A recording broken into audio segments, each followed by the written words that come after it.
Atlantis was not always a legend. Long before maps learned to lie and oceans learned to forget, the island rose from the sea like a deliberate thought, perfectly placed between the known and the unknown. Its mountains were carved into gentle terraces. Its rivers ran in clear spirals toward the capital. And its people believed without arrogance, but with certainty that harmony was the natural state of the world. The city of Atlantis stood at the center, built in widening rings of white stone and red metal that caught the sun and reflected it back into the sky. Bridges arched like ribs over canals, so clear that ships seemed to float in air. At the heart of the city stood the Hall of Measures, where knowledge was kept not as power, but as responsibility. Children were taught numbers alongside music, astronomy alongside ethics. To understand the stars without understanding oneself was considered dangerous. Among these children was Aelion, the son of a tide engineer and a healer. From his father he learned how the city drew energy from the pulse of the sea. From his mother he learned how even the smallest imbalance could spread through a body like a storm. Aelion listened more than he spoke, and when he did speak, it was often to ask why.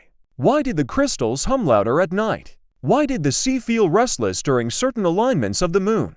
Why did the elders avoid questions about the western depths? As he grew older, those questions grew heavier. Atlantis was powered by the heart, a vast crystal lattice buried beneath the Hall of Measures. It resonated with the earth itself, drawing clean energy that fed the city, calmed the climate, and stabilized the surrounding seas. For centuries, the heart had been tuned carefully, adjusted only by the council of harmonists. But a new generation had risen, brilliant, ambitious, impatient. They believed Atlantis had outgrown caution. "We could extend the field," said Thalos, the youngest council member, during a public convocation.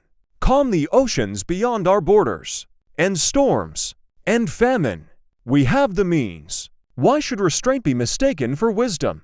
The crowd murmured with approval. Even Aelion felt the pull of the idea. To use knowledge to end suffering seemed the highest good.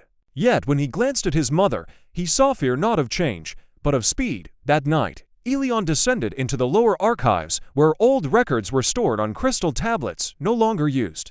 There, he found references to an earlier age, when the heart had once been pushed beyond its natural resonance. The tablets spoke of seismic echoes, of subtle shifts in the planet's balance, of warnings that had been ignored because the results were not immediate. Power, the text suggested, did not break the world all at once. It taught the world how to break itself. When Aelion brought these findings to the council, he was listened to politely and dismissed gently. The data, they said, was outdated. The new calibrations were precise. Progress could not be halted by ancient fears. The expansion began. At first, Atlantis flourished beyond anything imagined. The seas around the island became unnaturally calm. Crops grew faster. The city glowed at night with a soft blue light as the heart's energy spilled effortlessly through its channels. Other nations sent envoys, marveling at what Atlantis had achieved. Some asked for guidance. Others asked for control. And beneath it all, the earth listened. Small signs appeared, so small that only those trained to notice imbalance paid attention. Fish altered their migration paths. The tides arrived minutes earlier each week. The crystals beneath the hall began to sing in overlapping tones, beautiful but discordant. Aelion's father reported stress fractures forming in the sea engines. Aelion's mother treated more patients suffering from vertigo and strange dreams of falling. Then came the night of the fracture. Aelion was in the Hall of Measures when the first tremor struck. A deep vibration that passed through stone and bone alike. The heart flared with light, brighter than it ever had, and the air filled with a sound like glass being stretched. The council rushed to stabilize the lattice, but the resonance had already passed a threshold. The earth was no longer responding. It was correcting. The sea withdrew from the shore in silence, as if taking a breath. Birds fled inland. The sky darkened without clouds. And then the ocean returned not as a wave, but as a wall. Panic spread through the outer rings as water surged over bridges and into streets. Buildings designed to endure centuries cracked like clay. The energy channels overloaded, turning light into fire. The heart began to collapse inward, its harmonies unraveling into raw force. Aelion ran not away from the city, but toward its center. He knew what the old texts implied. The heart could be silenced, but only from within, and only at the cost of everything it had built.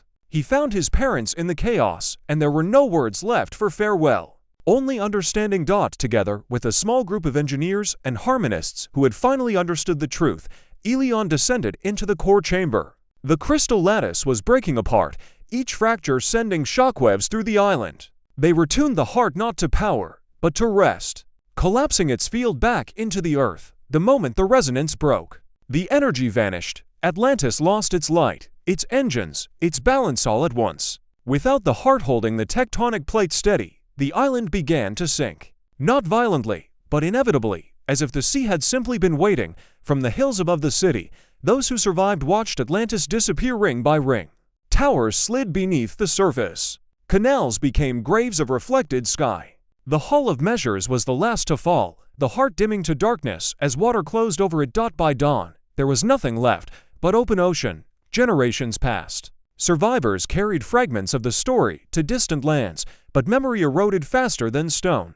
Atlantis became a cautionary tale, then a myth, then a metaphor. Scholars argued whether it had ever existed.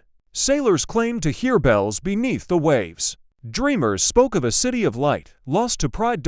Far below the surface, where pressure turns time into stillness, the ruins of Atlantis remained. Coral grew through broken arches. Fish nested in the chambers where knowledge had once been weighed with care.